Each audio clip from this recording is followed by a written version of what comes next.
ਭਾਜੀ ਥੱਲੇ ਆ ਕੇ ਦੇਖੋ। ਇੱਥੋਂ ਵੀ ਦੇਖ ਰਿਹਾ ਵਾ ਭਾਜੀ ਕੀ ਹੈ। ਉਹ ਇਹਦੇ ਘਰ ਪਾਲਣੇ ਨੇ ਭਾਜੀ ਇੱਥੇ ਨਹੀਂ ਕਿਸੇ ਤਰੀਕੇ ਨਾਲ ਪਲ ਸਕਦੇ। ਮੈਂ ਤੁਹਾਨੂੰ ਮਹੀਨਾ ਦੇਈ ਜਾਵਾਂਗਾ, ਇੱਥੇ ਰੱਖੋ ਇਹਨਾਂ ਨੂੰ। ਤੇ ਤੂੰ ਬੱਚੇ ਵੀ ਸਾਨੂੰ ਦੇ ਦੇ, ਉਹ ਵੀ ਨਾਲ ਪਲਦੇ ਰਹਿਣਗੇ।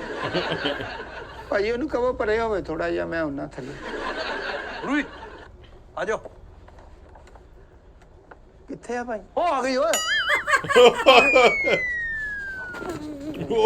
ਹੈਲੋ ਇੱਧਰ ਆਓ। ਭਾਈ ਜੀ ਨਹੀਂ ਚਾਹੀਦਾ? ਨਹੀਂ ਭਾਈ ਇੱਥੋਂ ਤਸਵੀਰਾਂ ਖਿੱਚ ਦੋ ਮੇਰੀਆਂ। ਤਸਵੀਰਾਂ ਖਿੱਚ ਦੋ। ਗੱਲ ਤੇ ਸੁਣੋ, ਤੁਹਾਨੂੰ ਬੱਚਾ ਦੇ ਦਿਆਂਗੇ, ਬੱਚਾ। ਅੱਛਾ ਜੀ। ਹਾਂਜੀ ਆਓ। ਭਾਜੀ ਕੀ ਨਾਮ ਦੱਸਿਆ ਜੀ ਤੁਸੀਂ? ਮੇਰਾ ਨਾਂ ਗੋਗਾ ਭਾਈ। ਗੋਗਾ ਭਾਈ ਡਰਨ ਦੀ ਕੋਈ ਲੋੜ ਨਹੀਂ ਹੈਗੇ ਨੇ।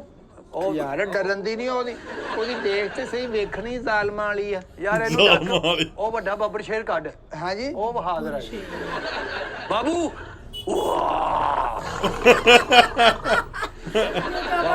ਬਾਬੂ ਬਾਬੂ ਆਓ ਭਾਜੀ ਦੇਖੋ। ਕੱਢੋ ਕੱਢੋ ਭਾਈ ਬਾਬੂ ਨੂੰ ਕੱਢੋ। ਕੱਢੋ ਕੱਢੋ ਬਾਬੂ। ਚੜਨਾ ਤੂੰ ਥੁੱਕਣਾ ਕਿਸੇ ਤੇ ਨਹੀਂ ਮੈਂ ਚੈੱਕ ਕਰ ਲਾ ਨਾ। ਉਹ ਸ਼ੇਰ ਸ਼ੇਰ ਹੀ ਹੁੰਦਾ, ਤੂੰ ਉਹਦੇ ਤੇ ਬਹਿ ਕੇ ਕੰਮ ਤੇ ਜਾਣਾ ਜਾਂ ਆਫਿਸ ਜਾਣਾ। ਥੱਲੇ ਆ। ਉਹ ਥੱਲੇ ਉਹ ਤੋਂ ਆ ਗਈ ਓਏ। ਉਹ ਤੋਂ ਭਾਜੀ ਬੜੇ ਬਿੱਲੀ ਵਰਗੇ ਸ਼ੇਰ ਰੱਖੇ ਤੂੰ। ਜੇ ਤੂੰ ਸ਼ੇਰ ਲੈਣ ਆਇਆ ਨਾ ਤੇ ਸ਼ੇਰ ਬਣ। ਹੈਲੋ ਬਸ ਠੀਕ ਆ। ਮੈਂ ਘਰ ਫੋਨ ਕਰ ਲਾਂ ਭਾਈ, ਪਹਿਲਾਂ ਮਸ਼ਵਰਾ ਕਰ ਲਾਂ ਵੀ ਲੈਣੇ ਆ ਕਿ ਨਹੀਂ ਲੈਣੇ। ਤੂੰ ਨਾ ਮੇਰਾ ਭਰਾ ਉਥੋਂ ਲੰਡੇ ਚੋਂ ਨਹੀਂ ਜਿਹੜੀਆਂ ਹੁੰਦੇ ਜਿਹੜੇ ਸ਼ੇਰ ਨੂੰ ਜੋ ਘਸੋਨਾ ਵੀ ਮਾਰੀ ਜਾਓ, ਸ਼ੇਰ ਸਰਾਣੇ ਥੱਲੇ ਰੱਖ ਕੇ ਸੌਂ ਜਾਓ, ਉਹ ਸ਼ੇਰ ਲੈ। ਇਹ ਨਹੀਂ ਤੁਹਾਡੇ ਵਾਸ ਦੀ ਕੰਮ। ਰਊਫ ਤੂੰ ਗਿੱਦੜ ਗੁੱਦੜ ਕੋ ਰੱਖ, ਨਾਲ ਕੁਕੜੀਆਂ ਰੱਖ, ਮੁਰਗੀਆਂ ਰੱਖ ਘਰ। ਭਾਈ ਕਿੰਨੇ ਸ਼ੇਰ ਦਾ ਲੈਣ ਆ ਸ਼ੇਰ? ਗਏ। ਇੱਕ ਸ਼ੇਰ ਕਿੰਨੇ ਇਹਦਾ ਦਾ? ਬੱਚਾ 10 ਲੱਖ ਰੁਪਏ ਦਾ। ਬੱਚਾ 10 ਹਾਂਜੀ ਲੱਖ। ਤੇਰਾ ਬੱਚਾ ਕਿੰਨੇ ਦਾ?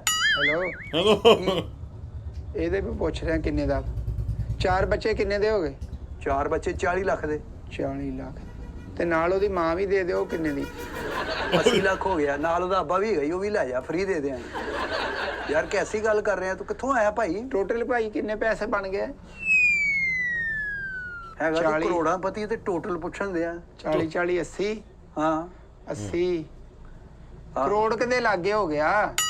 ਉਹ ਕਰੋੜ ਦਾ ਤੇ ਕੱਲਾ ਸ਼ੇਰ ਹੀ ਹੈ ਭਾਈ। ਬੱਬਰ ਸ਼ੇਰ ਕਰੋੜ ਦਾ? ਹਾਂਜੀ, ਇਹ 80 ਦਾ ਹੋ ਗਿਆ। ਉਹ ਤੁਹਾਨੂੰ ਮੈਂ ਦਿਖਾਵਾਂ ਤੇ ਸਹੀ। ਨਹੀਂ ਨਹੀਂ ਨਹੀਂ ਮੈਂ ਵੇਖ ਲਿਆ ਭਾਈ, ਮੈਂ ਵੇਖ ਲਿਆ। ਮੈਂ ਉਹ ਸਾਰਾ ਉਹਦਾ ਹਿਸਾਬ ਲਾ ਲਿਆ ਵੀ ਪੰਜੇ ਵੀ ਮਾਸ਼ਾਅੱਲਾ ਠੀਕ ਆ ਤੇ ਚਪੇੜਾਂ ਖਾਣੀਆਂ ਉਹਦੇ ਕੋਲ। ਤੇ 1 ਕਰੋੜ ਇਹ 80 ਲੱਖ ਦੇ ਹੋ ਗਏ ਭਾਈ। ਹਾਂ